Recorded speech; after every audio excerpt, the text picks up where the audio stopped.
Om Jnanatimirandhasya Jnananjana Shalakaya Chakshurunmilitam Yena Tasmai Shri Gurave Namaha.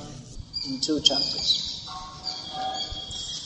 Of course, the pastimes of Lord Ramachandra are very great. Ramayana is a very great book, but it's been summarized in 2 short chapters here. In the course of describing, because this Srimad Bhagavatam is a Mahapurana. So one of the subjects of a Mahapurana is Vangshanucharit, a description of the great dynasties, not of ordinary people, but of very great people. So particularly the Somavangsha has been described, and the Suryavangsha. That means the Kshatriyas descended from the moon god, and the Kshatriyas descended from the sun god. So in the Somavangsha, Krishna appears, and in the Suryavangsha, Lord Ramachandra appears. Somavangsha is described a little bit in Bhagavad Gita also. Imang vivaspate yogam proktavana hamavyayam vivasvamnanavepaho manurikshvakave bravit. Krishna originally, many millions of years ago, spoke Bhagavad Gita to Vivasvan, who spoke to his son Ikshvaku. So from Surya or Vivasvan came Ikshvaku, and in this way the whole dynasty came, particularly the Vangsha or the dynasty in which Lord Ramachandra appeared is known as Raghu Vangsha. Raghunandan. There are so many names for Lord Ramachandra. So this is well known. Previously, at least in India, one British person in the 19th century noted that all over this Ramcharitmanas of Tulsidas, the Hindi, not exactly modern Hindi, but that's Audi language, the language of Ayodhya area. That Ramcharitmanas is written, so he said that he noted there is not a person, at least among the Hindus in the whole of North India, who doesn't know many, not only some, but the whole, they know very well the whole Ram Lila. Not only in North India, but in other areas also. In Tamil Nadu, there's also famous Kamban, is it? Has written Ramayana. Kamban, yes. Then in Orissa, they also have the Oriya version, different versions of Ramayana. Were very famous, still quite well known in India, not as much as previously. Nowadays, people have been diverted, but otherwise Ram Leela is very well known. Original Ramayana is that written by Valmiki. So Shukdev Goswami is advising Maharaj Parikshit that you should hear from those who actually know who is Lord Ram. Valmiki has not misrepresented Lord Ram, as is common, especially in English translations of Ramayana. Many funny ideas have come. Actually, it's not very easy to understand Ram Leela, because it appears like all the pastimes of the personality of Godhead. They appear, if you hear about them superficially, they appear to be something mundane, or it may appear that there's something wrong here. Just like Krishna is often blamed. Why is he dancing with gopis, other people's wives? Why is he telling lies? And why is he breaking the rules of religion to get Karna killed? And in so many ways Krishna behaved wrongly, it seems. Then we see Lord Ram also. It appears that he did so many bad things, even though he's supposed to be or is worshipped as Maryada Purushottam, or the personality of Godhead, who very strictly follows all the rules and regulations of proper behavior. So the question is asked that why did he cut the nose off and deface Shuparnaka. She didn't do anything very bad. Well, she wanted, of course, she wanted to. She had bad intentions towards Sita. But it seemed that Ram, he punished her very severely. Why should he do that? She's only a woman. And then Bali never did anything wrong to Ram, but Ram killed him in an inappropriate way by hiding behind a tree and shooting him. Why did he do that? Then, even after rescuing his wife Sita from Ravana, he said that, well, I won't accept you. I only came here to redress the insult given by Ravana in kidnapping you. But now you've been away from my care in the hands of another man for so long, so I can't accept you. You can go wherever you like. So she said, okay, build a fire. I'll go in the fire. And she came out again also. She was tested. Then again, finally, after going back to Ayodhya, because of the gossiping of a washerman, Lord Ram banished Sita.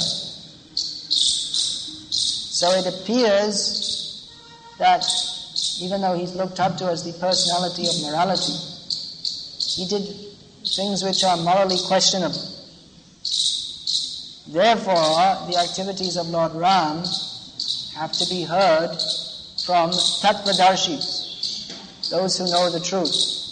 Those who know the truth say that Ram Lila, Krishna Lila, that is Amogha Lila. There is nothing bad in that. God is good. Everything God does is good. Even if we can't understand exactly why He does something, we should accept that He has His own personal plan or His own personal reason for doing everything. Everything He does is for the benefit of everybody. There's nothing wrong in what He does. So there's no need to explain all these points here. There's no need to explain all these points because anyway, we're not atheists. We're devotees of Lord Ram. So we don't need a big explanation for all these things. We're devotees of Ram. Sometimes people question us that why in your Hare Krishna movement you put so much emphasis on Krishna and not on Ram. Why not Ram? You don't like Ram. We're always chanting the name of Ram. Hare Ram, Ram Ram, Hare Hare. There's 4 Rams in one Maha Mantra. 4 times 108 times 16. How much is that? Who's got a multiplication? 64 times 108. So we're getting on for about 7,000. If you include Kirtan, there must be 7,000 times a day. We're chanting Ram Nam every day. So you can't say we're not Ram Bhaktas. Of course, in our discussion, we generally emphasize Krishna, because Krishna is the original form of God. Ramadi murtishu kalani amena tishtanna anavataram karod bhuvaneshu kintu Krishna swayam samabhavat paramakumanyo govindamadi purusham tamaham vajami. Govinda is the original personality of Godhead. He appears in many forms also, of whom Ram is the first. This Ram refers actually to Balaram. And then again Ramchandra is expanded from him. So, we emphasize Krishna because every devotee is attracted to a particular form of Godhead. Chaitanya Mahaprabhu has emphasized on Krishna, but not to the neglect of other forms. Sometimes even Ram Bhaktas, they blame Krishna. They say, our Lord Ram was very moral. But your Krishna, he's immoral. Have you heard such things? They say, we're better. We're worshipping Ram. So we're not going to argue and say, well, you see, Ram banished his wife. And we're not going to argue. So you're Ram Bhakta, very nice. So wait. Because Ram and Krishna are non-different. But we're attracted to this particular form of Krishna. Chaitanya Mahaprabhu was not against, as I was saying. He had several devotees. Murari Gupta, one of his closest associates before he took sannyas, was a great devotee of Lord Ram. Actually, in his previous life, he was Hanuman, so naturally he was a great devotee of Lord Ram. There's also the case of Anupam, Vallabh, one of the brothers of Rupa and Sanatan. So Rupa and Sanatan used to tell that we're devotees of Krishna and you're a devotee of Ram, so we're all brothers. Why don't you also join us and worship Krishna? And then we can enjoy talking Krishna Katha together. So he said, okay, you're my elder brothers, I'll do what you say. So he said, from tomorrow I'll start worshipping Krishna. I'll stop worshipping Ram. Then he came back the next day and he said, look, I can't do it. I'll rather die. I can't give up my worship of Lord Ram. I'm sorry, you're my elder brothers, I should follow your instruction, but I already sold myself to Lord Ram, so how can I take myself back again? So they were very pleased. He said, actually we were just testing you, if you're a real devotee of Ram or not. It was very nice. You go on with your Ram Bhakti. Chaitanya Mahaprabhu also celebrated this Ram Navami, Vijay Dashami. That's another important festival in Ram Leela, when Lord Ram came back to Ayodhya. That's also Diwali, isn't it? It's celebrated, all the lights. The lights are put out on Diwali. The original idea is not simply to have a firework parade, but the idea is to put the lights to welcome Lord Ram, who's coming back in his Pushpa Viman, flower airplane.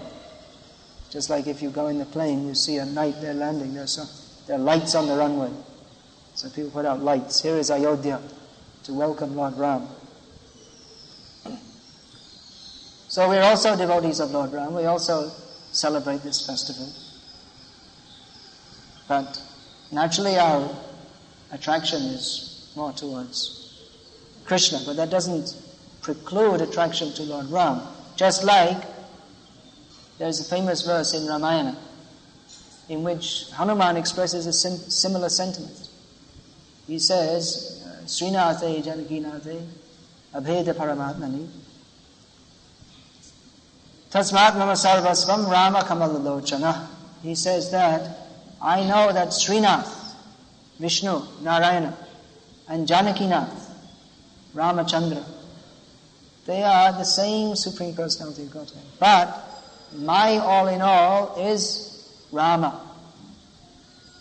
I respect Srinath, Vishnu, but my particular attraction is for Lord Rama. So the Supreme Personality of Godhead appears in various forms and performs wonderful pastimes, particularly 3 forms of the Lord: Krishna, Rama, Ramachandra, and Chaitanya Mahaprabhu. Particularly these 3 incarnations, they're very important, inasmuch as they deliver many, many, many people back to Godhead. Just like Lord Ram, when he left this world, when it was time for him to leave the world, then he entered the river Sarayu with all the inhabitants of Ayodhya, and they all went back to the spiritual world. Krishna also, Chaitanya Mahaprabhu also delivered so many, many, many.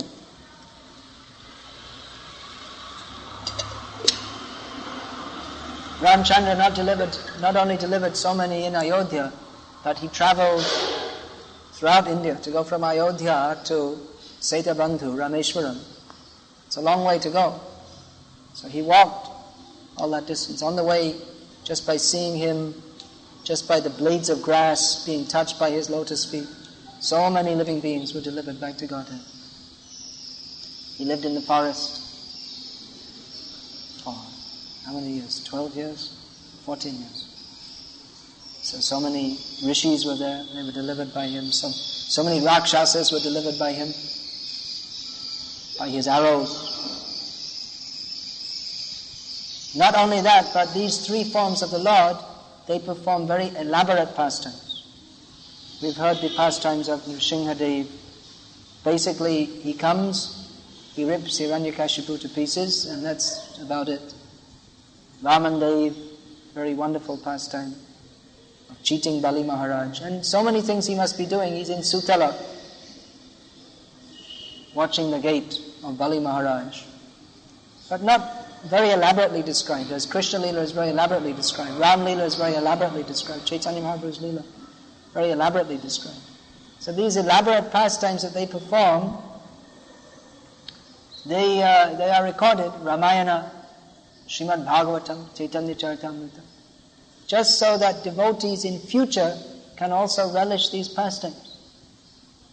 And particularly Ram Lila, that has been again and again recited in so many dramas of Ram Lila. You'll find that people, just like I was saying, people know the Ram Lila so well, they can tell, even they could quote so many lines from Ramcharitmanas. Even many of them were not educated, they can't read or write, but still they could quote. Why? Because they heard it so many times. They know all the stories inside out. So then you would say, well, why they go again and again? They don't. Sometimes people accuse. In Indian literature, there's not so many novels or stories, just like in English we have Shakespeare and Dickens and so many great writers. They've written so many stories. And people are not so much interested. They don't want so many stories. They have Ramayana. They have Srimad Bhagavatam. Why do you want so many stories? They listen to the same one again and again. And the same story they hear again and again. They know what's going to happen because they already heard it since they were children. But still, they like to hear again and again and again, because that is the nature of transcendence, that you don't become tired by hearing it. If you hear even the best story, mundane story, again and again, mostly you only want to hear it once. Then you're not interested anymore. You already know the story. What are you interested in? But Ram Lila or Krishna Lila, people like to hear again and again and again because of the transcendental emotion. If you think how many tears have been shed on hearing Ram Lila, you could fill up this room hundreds of times. People hearing Ram Lila. Naturally, it's full of pathos. Pathos in Sanskrit, it's called karunya bhav, feeling of sadness. Ram Lila particularly appears to be very sad. In the beginning it's all very nice. Ram's a nice young boy, the darling of the inhabitants of Ayodhya, very much loved by his father and his stepmother, his stepmothers. Even Kaikeyi, she also loved Lord Ram. By her order, he was banished. She also loved him. But her mind was poisoned. So, Maharaj Dasharath, he banished Lord Ram. So from there, the pathos, the suffering begins. How all the inhabitants of Ayodhya, they were so upset. They didn't want him to go. Then Ram, despite being brought up as a king, had to live like a rishi in the forest, and even he didn't mind so much. But what about Sita? How she had to go in the forest with the thorns and the wild animals. And then especially when Sita was kidnapped, so much suffering. And then even again Sita was brought back, and it seemed now everything's nice. But then Lord Ram, he felt impelled to banish her again, for the sake of upholding religion, religious principles. That his own happiness is not as important as upholding the faith of the people in the king by his exemplary behavior. Therefore he decided he cannot keep her. So the pastimes of Lord Ramchandra appear to be full of suffering, but actually it's all transcendental bliss. It's all ecstasy. Otherwise, why are people going again and again to hear Lord? Why are they happily chanting the names of Lord Ram? That was also previously, just like here in Gujarat, people used to greet each other by saying Jai Shri Krishna. So most of North India was Jai Shri Ram or Sita Ram. Not this hello, goodbye, hi. Even I know because one side of my mother's side of the family is from Ireland, so they're more religious than my father's side, which is from England. Irish people, they used to be very religious, so usually when people were departing from each other in Ireland, they would say, God bless you. Not just goodbye, but God bless you. Or even anyone going outside the house, so they would cross themselves like this to take the protection of God. So that culture was there. It was very strong in India. That people would regularly listen to the pastimes of Lord Ram and Lord Krishna, and that was their pleasure in life. Not this staying up watching TV till 2 o'clock in the morning. They would also stay up many times they would stay up, just like during the Navaratri. They would stay up. There's 2 Navaratris, right? One is one before Ram Navami. This just gone. And the other is Sharadiya, or Sharada, Durga, Mata. So during this Chaitra Navaratri, people would stay up all night listening to Ram Leela. That was their pleasure. And fasting. Even today, even now, there are some people who follow this, especially ladies, isn't it? They're no eating grains for 9 days. Only once a day, fruit and milk. You know some people who still follow that? In Saurashtra, they are following more. In Saurashtra, mostly all the people do fasting around. They fast until? That's another question. I mean, they do the Navaratri. They eating only fruits. Only fruit and milk, grains. once a day. Throughout the day, they don't take grains. And then in the evening they'll take only fruit. Next day only they... No, but during the 9 days. During the 9 days, most of the people don't do fasting. They don't do any fasting. But on this day, they fast all day. Yeah, they take fruits. Huh? They take fruits. When? On this day? Afternoon, 12 o'clock. On this day? Yeah. And then next day they take it? Grains. Yes, I see. That's another question that comes up every Ram Navami, because in our calendar, in our ISKCON calendar, it says fasting till sunset. Because it's there in the Prabhupada folio. When he was asked about that, he said that. But that was 1 year, but then on another year, at least that I know of, even most years, he had the devotees all take grain prasad at midday. That I was there, and Jashavati Nandan Prabhu also had that experience, and Basagosh Prabhu also had that experience, and many other devotees. That wherever Prabhupada was, he would have the devotees fast till midday, and then take full prasad. So that's why, at least here in Gujarat ISKCON, we fast till midday.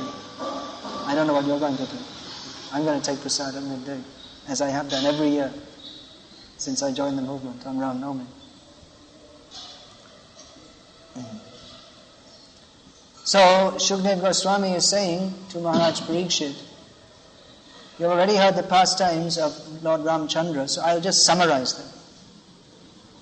Sometimes if you know the thing, if you know the whole pastime is if you already know in detail, then just to summarize them, then all the points come to mind.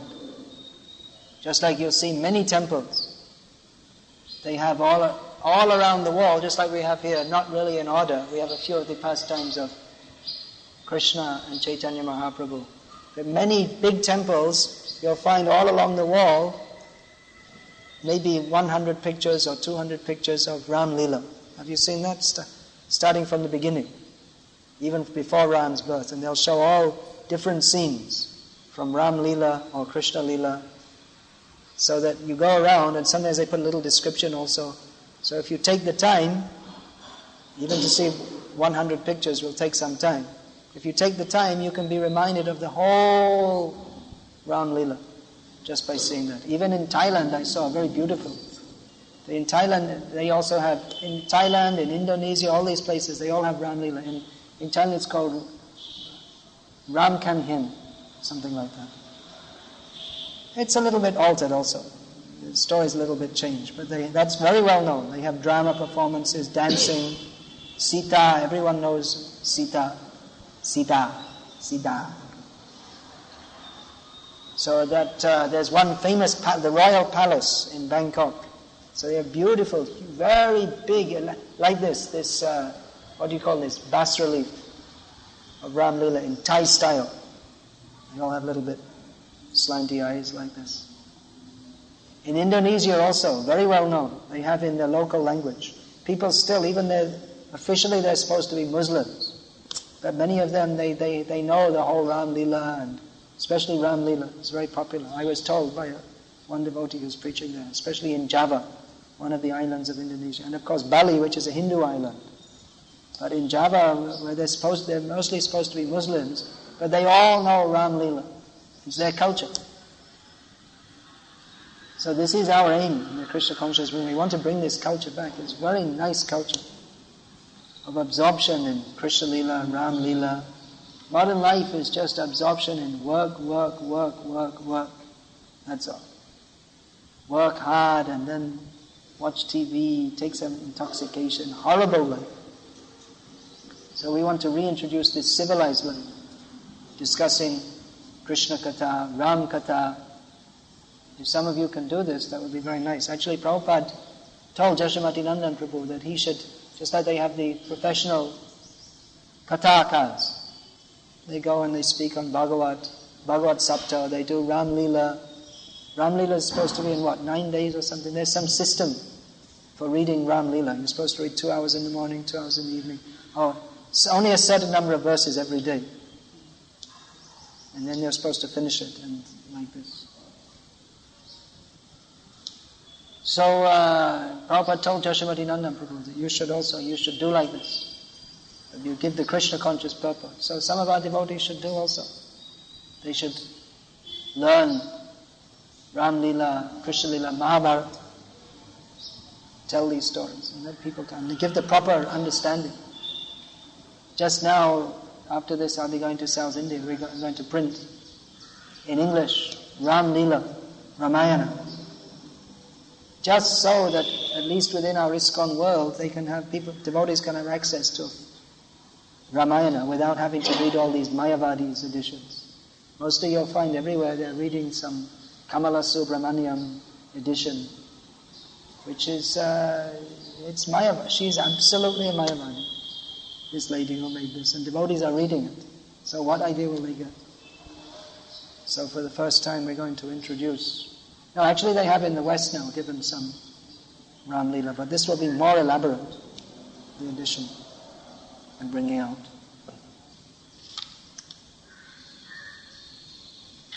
All right, Hare Krishna. Ramchandra Bhagavan ki jai. You're going to have prasadam distribution here today? Evening. In the evening, huh?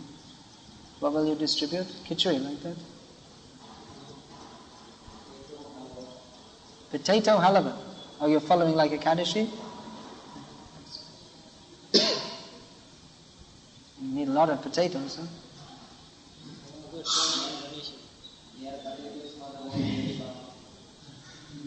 Well, if you distribute potato halava regularly, you won't have it. So you need one army of monkeys to peel them all.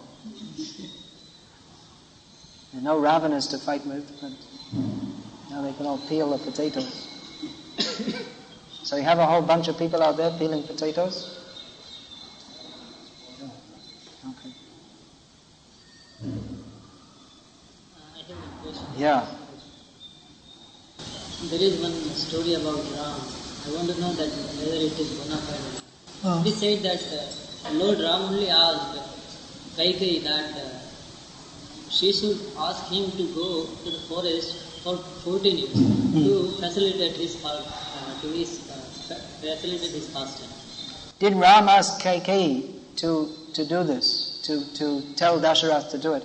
It's not there in the Valmiki Ramayana that he said like that. Though there may be, like there are other versions, just like the Ramcharitmanas and the different, so it may be in some different version, but it's not necessarily that the different versions are correct. There's a Jain version of the Ramayana also, in which they edit all the, they change everything, so no one's bad, everyone's good, even Ravana's good, somehow or other. Kaikeyi's didn't do anything wrong, and everyone's nice and everyone's good. That's the Jain idea.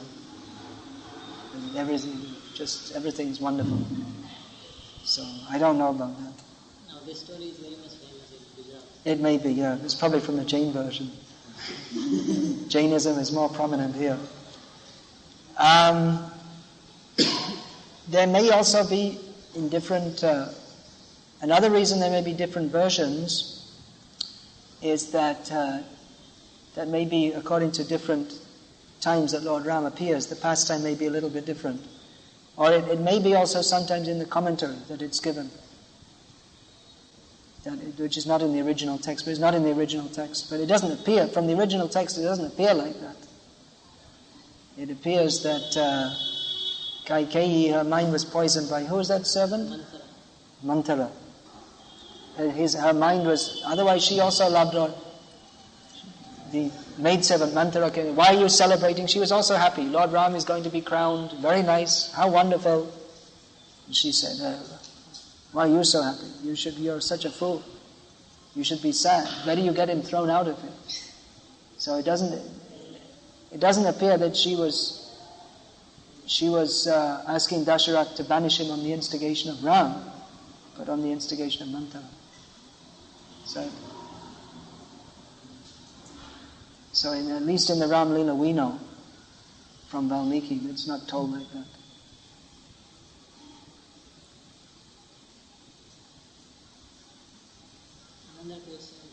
Just another question that comes up is, why did Lord Ram worship Lord Shiva? That means that Shiva is superior to Ram. But that's not actually in Valmiki Ramayana. It's not stated. Of course, even if he did, that doesn't mean that he's not Bhagavan. Shiva worships Krishna. Shiva particularly worships Ram. So if Ram worships Shiva, that may also be. That doesn't mean he's not Bhagavan. If he worships his devotee, that doesn't mean... He himself recommends worship of his devotee. So if he worships his devotee, especially when he's performing the pastime as if he's an ordinary person. Even Krishna, it's described, he used to worship so many demigods. It doesn't mean that they've become superior to him. What's the other question? In Gujarat, people are saying Sri Ram, Jai Ram, Jai Ram. That mantra is given by Prem Bhikshu Maharaj. Are you sure it's given by Prem Bhikshu Maharaj? It says a very simple... He propagated may have propagated it, yeah. I don't know whether it is written in Shastra. It may not be Shastric, it may be Lokik. Lokik, you know this word? It means like popular. But anyway, there's only Ram, Shri and Jai. So there's nothing wrong there. Although Prabhupada recommended us to chant Hare Krishna. He didn't recommend... He said Ram is also there in Hare Krishna Mahamantra. He wanted us to concentrate on that. That chanting you'll find in so many places going on, even in Vrindavan. It's going on, Akhanda Ram Nam, just opposite our temple, just a little bit opposite to that Fogal ashram. Many ashrams in Ayodhya, the chanting is going. In Chitrakoot, they give prasad free to everyone who comes. Some ashram in Chitrakoot, I can't remember, but you have to sit there for 1 hour first chanting Ram Nam with them, then they give. That's the system. So that's nice. Who's been to Ayodhya? No one? I've been. Chitrakoot? I've been. Chitrakoot is a wonderful place. Very peaceful, very remote actually. So it's not so many people go there. There's a university there of all things, but it's a little bit away from the pilgrimage area is spread out. Janakpur is another place I visited. the city of Janak Maharaj. That's in Nepal, just over the border from Bihar. Other important places is Sitamari, is the birthplace of Sita. I never visited that. That's in northern Bihar, Mithila. Therefore her name is Maithili. Then Rameshwaram, I also visited there. Also connected with Ram Leela, Nasik, I also visited there.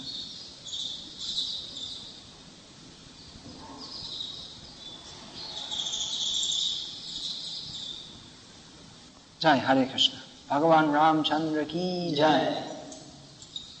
Srila Prabhupada ki Jai. Srimad Bhagavatam ki